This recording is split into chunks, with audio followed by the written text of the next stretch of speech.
Okay, so we have this page that has a form with our encrypted hello world message in this text area and a submit button that when I click it causes the page to refresh. Now before moving on and adding new features, I want to take a little bit of time here to talk about just what is a form exactly, what does it mean to submit a form, what really happens when the user submits a form, and what is an input. I want to talk a little bit about inputs. So I'm actually going to start with that. Let's talk about inputs. So I already mentioned how this line here, input type equals submit, this is the element that we see here representing this button. And it's not exactly intuitive why we would want HTML that represents this button to look like this. Why would we want it to say input and not just something like button? And the reason is the input tag is actually kind of a strange one in that there's in fact a whole family of things you might see visually on an HTML page that in fact are all the same in the sense that they are all different versions of the input tag. The difference is what value they have for this type attribute.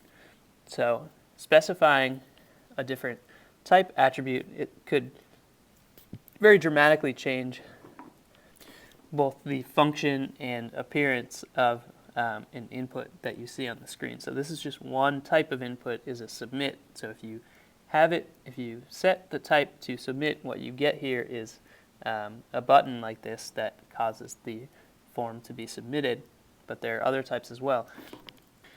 And so just to quickly demonstrate that, let's look at what those are. Input types. Here's a big table listing out all the different types that are possible. So submit is the one we're using, but there's all these different ones. So I want to show an example.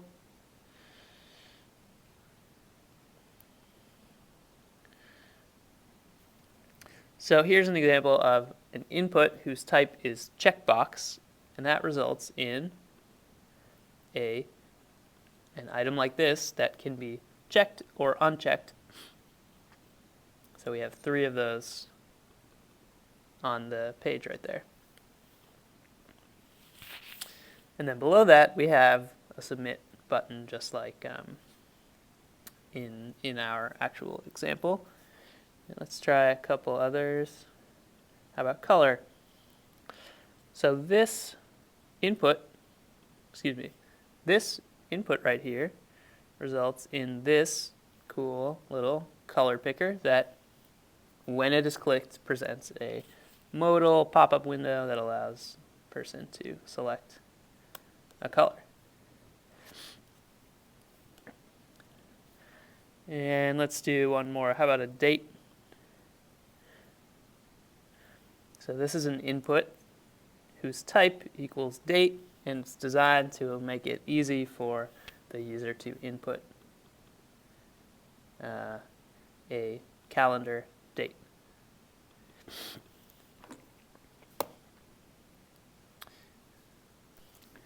There's one more type of input that I want to talk about, and that is, let me see if I can find it on this page, text. This is probably the most basic form. Type equals text, and that results in just a plain old small text box here to type something like a username. And I believe we could test this out, but if you don't specify a type, then by default you're going to get a text. You're going to get one whose type is text. So notice how I got rid of that, but nothing actually changed. If I were to say type equals color, let's go back to color, then I get a color picker. But if I don't specify type, then by default I get a text box. So the moral of the story here is just that there's a huge variety of HTML components that you might see on a page that in fact are all just different types of this one input tag. The reason this whole family of things belongs under this one tag is that they all have something in common, which is that you typically put them in the same place, namely inside of a form. So what a form really is a collection of inputs. So we might have an input here for their favorite color or whatever, and another one for their birthday, whatever it is. So an individual input is just a way for the user to provide input to a site. And depending on the type of information that we want the user to provide, we'll give a different type of input. And a form is just a collection of these inputs that come together to compose some sort of group of information that makes sense together, that we all want together. So when we need info from the user, we typically ask them to fill out a form like this. Tell us your favorite color and your birthday and your username, and then submit, and then we'll be able to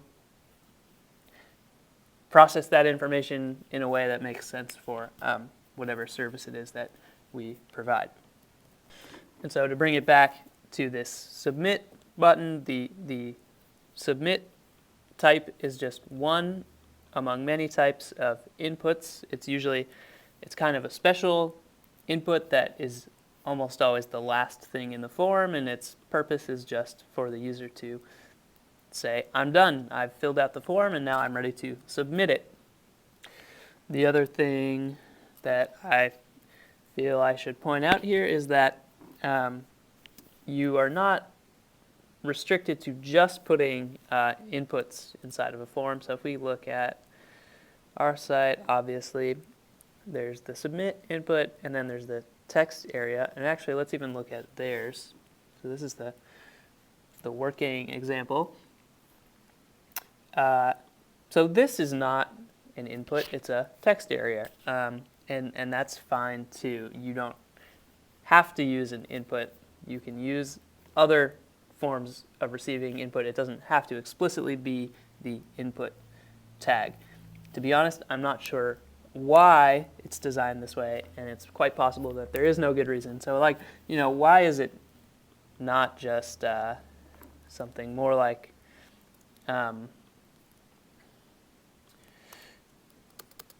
why is it text area is the name of this tag? Why wouldn't it just be input type equals text area, just to be more consistent?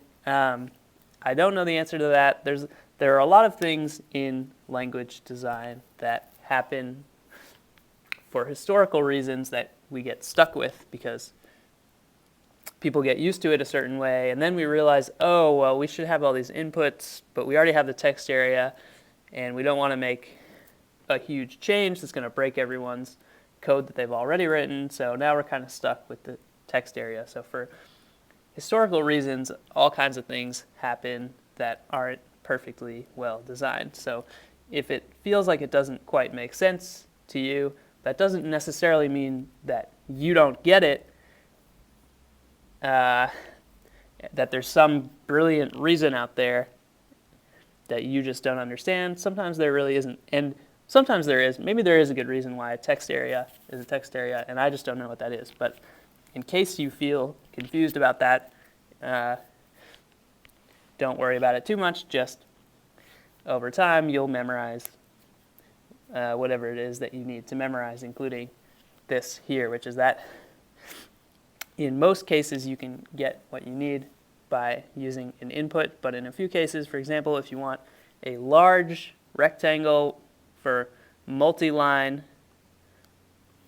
textual input, then you will use a text area tag and not an input tag.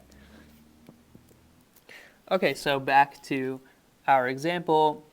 We have a form with a text area and a submit input, which is basically just a button for the user to finish and submit the form.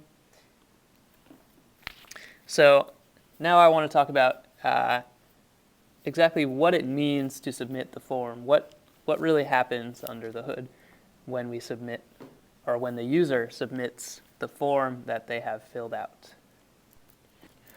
You can pretty much think of submitting a form as visiting a site on the internet. So it's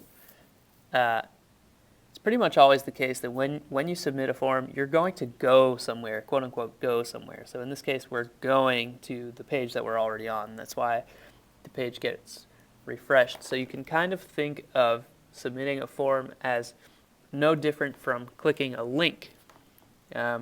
So to demonstrate that, what I want to do is I'm going to introduce another attribute that you'll often see on forms, and that is action. You can think of the action as like the destination. So action answers the question, where are we submitting this form to?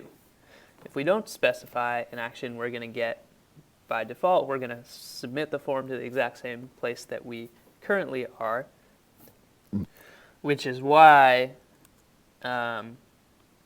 our site refreshes or has the appearance of just refreshing the page when we submit, is because we haven't specified an action. So we're just going to go back to where we already were, which of course is in fact what we want.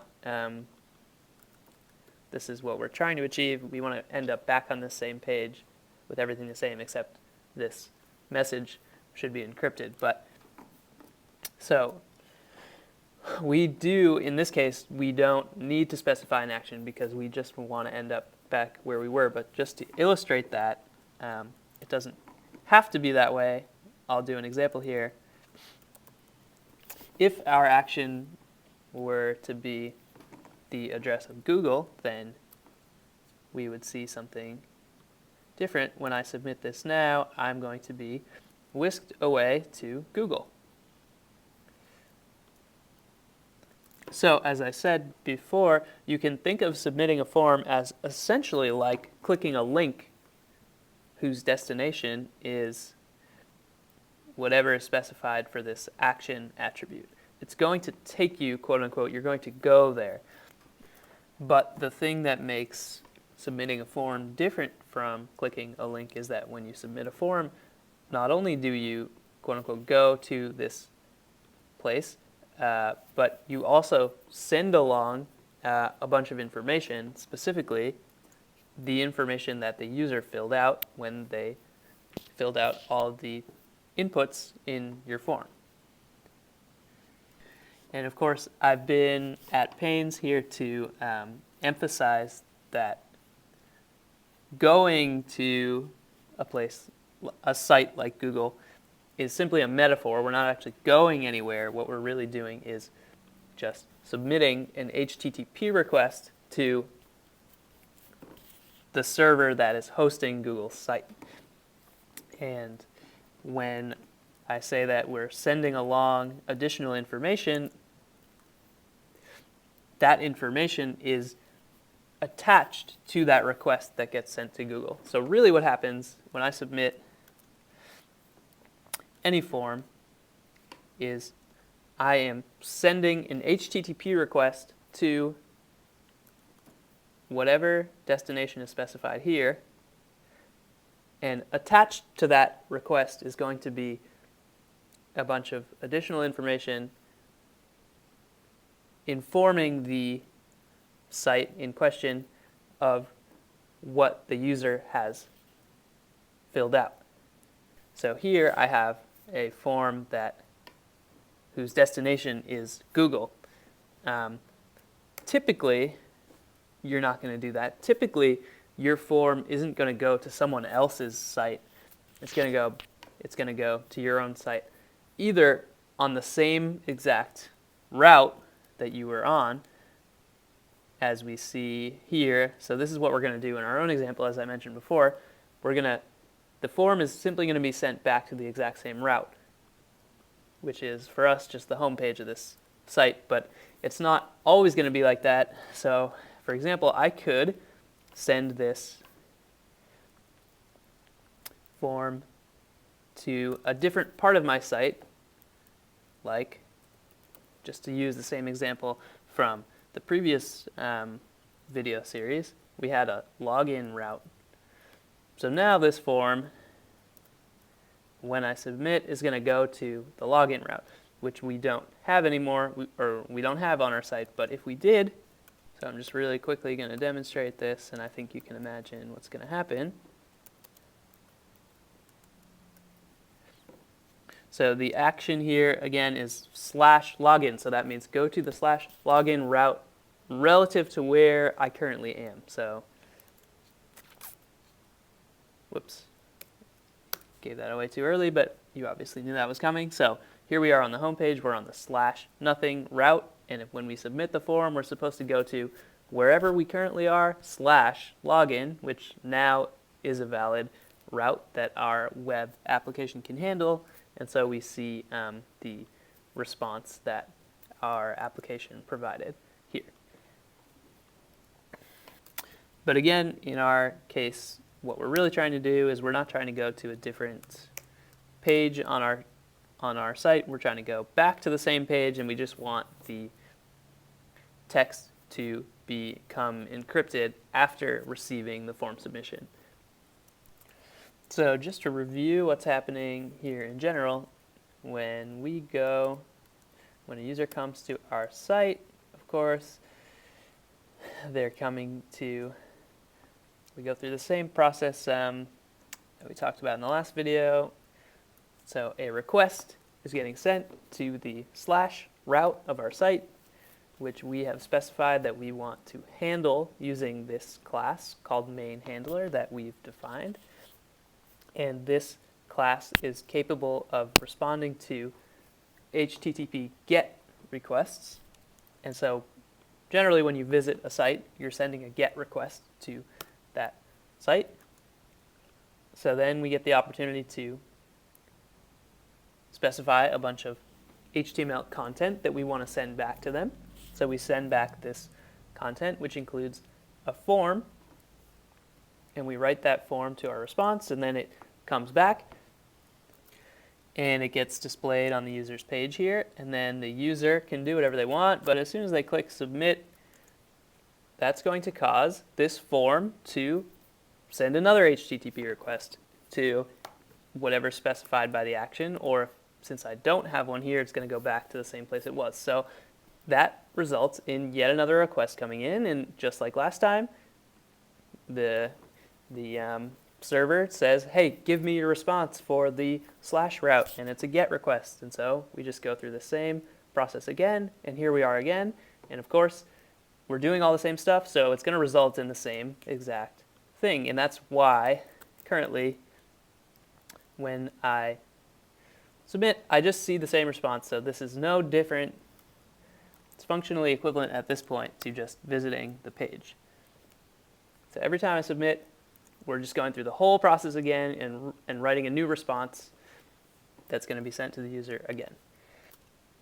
So next thing I want to do is introduce another attribute that you'll often see in a form, and that is the method attribute.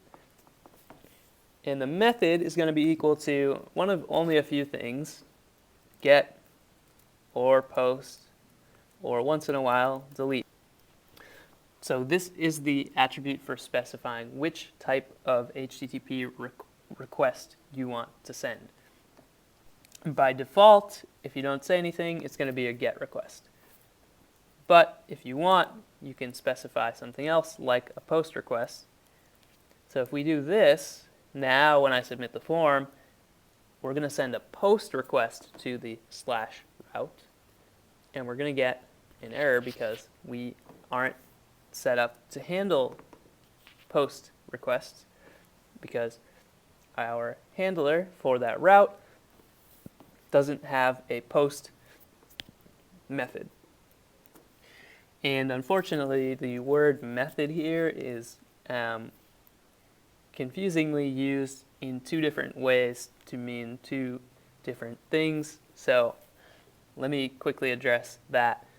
So when I say we have a get method here, what I mean is that our class has a function associated with it called get.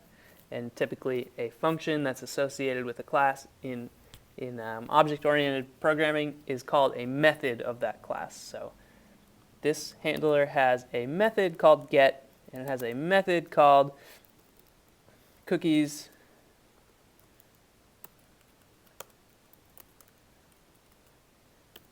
and it has a method called whatever.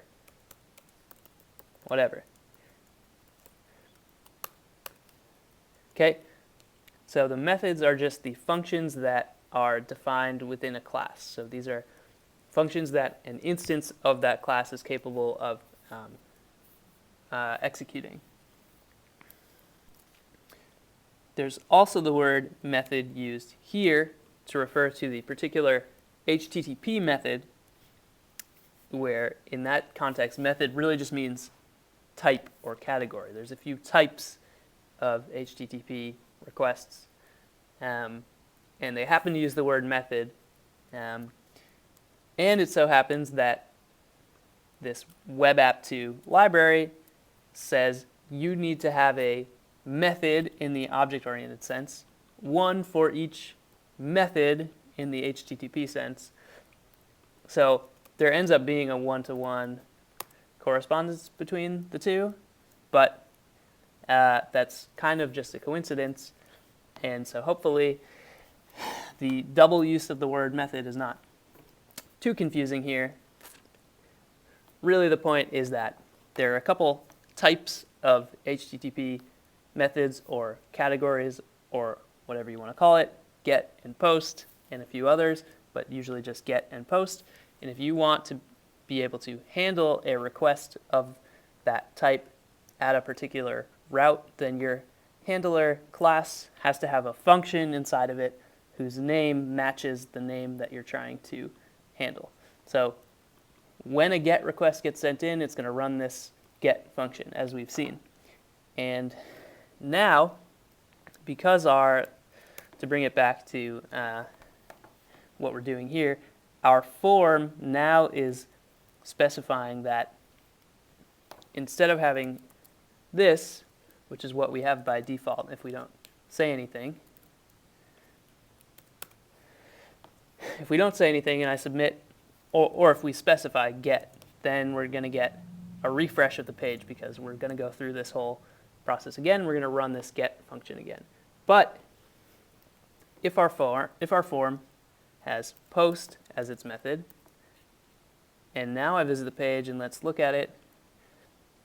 Here it is. Here's the form. Its method is post. So when this form gets submitted, it's going to send a post request to this route. And because we haven't defined a post function, I'm going to say function instead of method. Because we don't have a function here inside this class called post, we get a 405 error. Method not allowed. The method post is not allowed for this resource. So if we want to allow it, then we're going to need to define that function. So that's as simple as def post, and then you can just respond with something. Thanks for submitting that form. Okay? Now if we go back here and do this again, we should see that response. So the whole process here is first, person visits site, which means an HTTP GET request gets sent here. So we run the GET function, which results in this response getting sent. So this HTML stuff gets sent over the internet and lands in the person's browser, and then they see this form on their screen. Then when they submit the form, a post request gets sent, and it gets sent back to the same route that we're currently on, / because we haven't specified an action. So by default, it's going to be dot, which is wherever I currently am, but we don't even need this to be here. So by default, it's going to come back to where we were, but this time it's going to be an HTTP post request because we specify the post, that post should be the method of HTTP request associated with this form. So when we do this, we're going to send a post request to the site, and then the site says, aha, a post request came in, so I'm going to handle that using my post function. So this function gets executed, and then we respond with this content here. And the user sees that on their browser screen.